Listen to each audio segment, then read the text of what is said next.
Alrighty, welcome back, everyone. We just gave my predictions for the Big 12 this upcoming year. I do have the Kansas State Wildcats winning that thing, and it's going to be a crazy conference that is going to have a ton of twists and turns, but I do think Avery Johnson and the Wildcats come out on top. But let's get into some programs that are just really starting to click, and it is a dangerous reality for pretty much everyone around them. And there are a couple of teams I want to break down here. I got 5 here, but frankly, I could go deeper than this if I need to, and might just in a segment coming up over the next couple of days. But let's get into this, and let's talk about Tennessee first, because Tennessee is a little bit different of an example where they really haven't been that far off. You look at this Tennessee team, obviously it has not been the result that they've wanted for the last about 20 years, but the reality is when you look at this program, there are so many things there. There are so many things in Knoxville that can be utilized that just haven't been in the past couple of years, and since Josh Heupel has shown up in Knoxville, it's been different. That's just the reality. He showed up in 2022, they made noise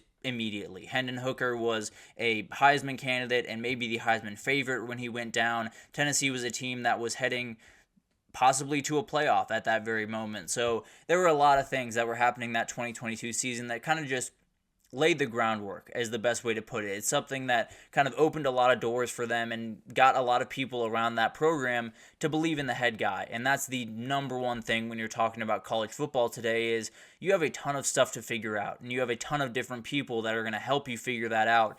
If those people aren't buying into your program, you have a problem. Whether it's the boosters or the administration, and we've talked about alignment a lot, that is a huge thing in college sports right now, because there is a lot of red tape that you have to get through now that you didn't have to get through 5-10 years ago. So I do think Josh Heupel opened a lot of doors with that 2022 season, but this would be the year where they really open things up.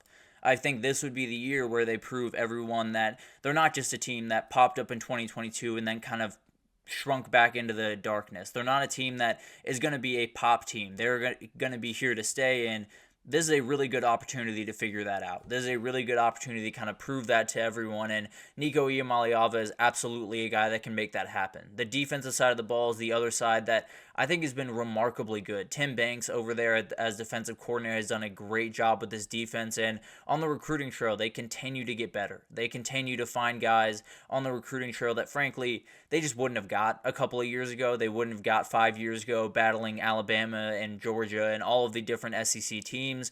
Now they're getting those guys, and they're bringing them in at a pretty impressive clip. So I think it's one of those teams that maybe you don't look at right now as a huge team because, frankly, for the last 20 years, they haven't been. But I do think they are a program that can be great. There's no two questions about that. You look at so many different things that can happen with this program and so many different buttons that can be pressed that haven't been in the past. There are so many things that they can do, and I think they could be an SEC team that you will look at pretty much every year in Atlanta, or you look in the college football playoff and they're there every single year. This is a very dangerous program, and frankly, they're starting to hit the buttons that no one before Josh Heupel has pressed. So it's going to be huge to watch the next couple of years, and frankly, this year is a huge opportunity for the Volunteers to kind of just prove that they're here to stay, prove that they aren't a pop team in 2022, prove that they are a team everyone's going to have to worry about for the next 10, 20, however long you want to put a moniker on that. But let's move forward to another SEC program.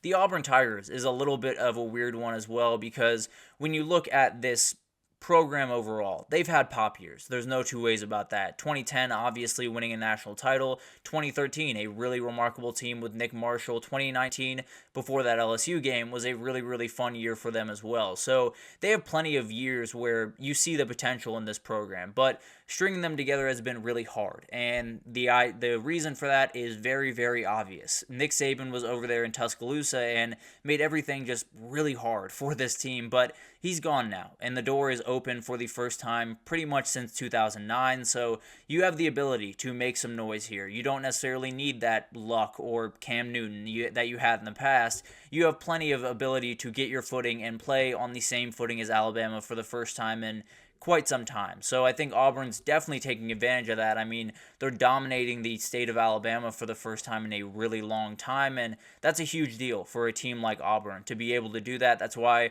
I'm worried about a team like Penn State not doing that up in Pennsylvania right now. So there are a number of things going right for this program. You bring in a guy like Cam Coleman, Perry Thompson at the wide receiver positions, someone like Walker White at the quarterback position acquisition, I think, is going to be huge for this program. And I think when you look at all of this different stuff going in Auburn's direction, there's an opening here where whether it's Hugh Freeze that kind of walks through it or the next head coach, I don't know, but I do think there is an opening for Auburn to be a really dangerous team and to be a team that they're going to have a real problem dealing with in the future. So I think when you look at all of the different things going into this year and beyond in Auburn football, Hugh Freeze is hitting all the right buttons. He's doing all the right things, and he's using this opening that they have at Alabama to his advantage. So it'll be awesome to watch that team develop, but overall, I think a lot of things are going right, and frankly, it's going to be really hard to stop this team if they really get rolling. Another team I want to talk about here for a second is the SMU Ponies. I think this is a team that I've talked about already a little bit, but the NIL world leans into SMU. That's just the reality. The NIL world is definitely something that SMU has been waiting for quite some time, and they're finally back at the big boy table. They finally got into a Power 4 conference, which is the big time thing for this program. That's what they've always needed, and they finally have a seat at the table. They finally got into the ACC, and it's going to be dangerous for about just everyone in the conference and everyone in the country, frankly, because they are in the middle of one of the most talent-rich areas in the entire country in Dallas, a smaller college, so that might be a little bit held against them when you're talking about recruiting, but overall, this is a program that's not going to have too much trouble finding the talent. Now, getting that in-house is going to be a little bit of a fight. You know, you have to battle with Texas and Texas A&M and all of the different teams in your conference, but overall, when you look at what they can do just staying in that city, it's going to be special. There's no two ways about that. I think this year is going to be huge for this team because you have a chance to just prove that you belong. I think a lot of people walking into this year in the ACC are looking at the three teams walking in and aren't necessarily thinking about them too much. But SMU can absolutely make some noise this year. Frankly, I'm going 10-2. So obviously, I think that they're going to do that. And if they can do that, the pocketbooks are going to open even more. And that is a scary reality for just about everyone in college football because the pocketbooks are very deep in Dallas and at SMU. So I think this is going to be a very fun team to watch and overall a team that definitely is going to have plenty to say in the ACC this year and beyond. But let's get into UCF, and this is a very, very interesting team, kind of like SMU, where you're just smack dab in the middle of a really, really good spot. You're in Orlando, and there is not a ton of cities across the country that have as much talent as Orlando does. Maybe Dallas, Houston, Atlanta, you could argue, but overall, there's plenty there, and there's plenty that they can tap into and do really, really remarkable things. Obviously, in 2017 was the remarkable year for this program, went undefeated with Scott Frost and Mackenzie Milton and declared themselves national champions, and people kind of laughed that off. They didn't necessarily take them very seriously, but Gus Malzahn has this program back at the Big 12. They have them back at the big boy table, or at the big boy table for the first time, and they're definitely doing plenty of stuff to make this thing happen very quickly. Obviously, bringing in a guy like KJ Jefferson to lead your offense is huge. I've called him the great value Cam Newton. It's not an insult to him, it's just how good Cam Newton was. But the reality is this is a really, really fun program and one that absolutely is going to make noise in recruiting, and particularly in the transfer portal. It seems Gus Malzahn is going to attack that pretty aggressively. So this is a dangerous program, and frankly has been for a very long time, but just hasn't quite done the things that you need to do down there to make all the right decisions. And when you're in the AAC, there's only so much you can do. Now you're in the Big 12, and you can definitely make some more noise, and Gus Malzahn is doing exactly that. So very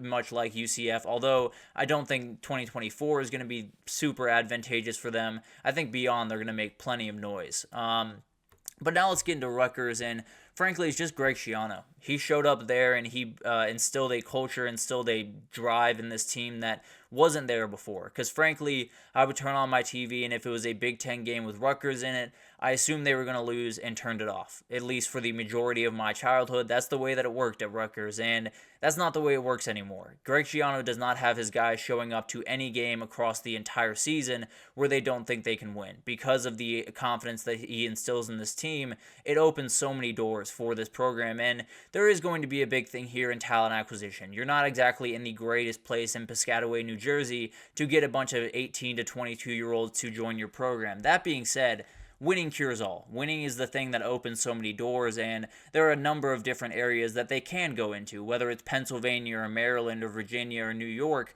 There are plenty of different, states that they can just dip their toe into, grab a couple of guys, and keep moving on. They're 20th in the recruiting class rankings right now, which would be their highest finish since 2012 and their highest finish ever in the 247 rankings. So this is a remarkable program, one that is moving in the very much the right direction, and one that can really capitalize off this year.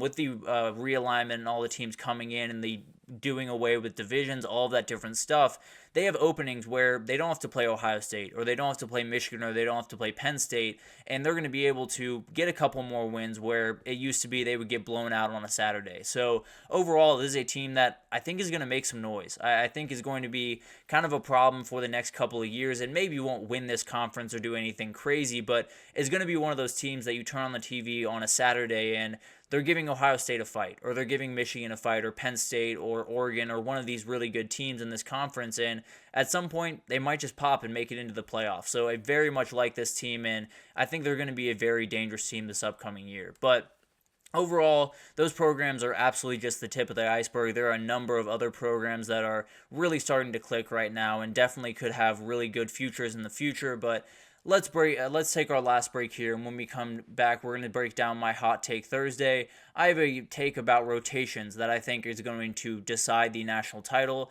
and we'll break it down right after this, so stick with us.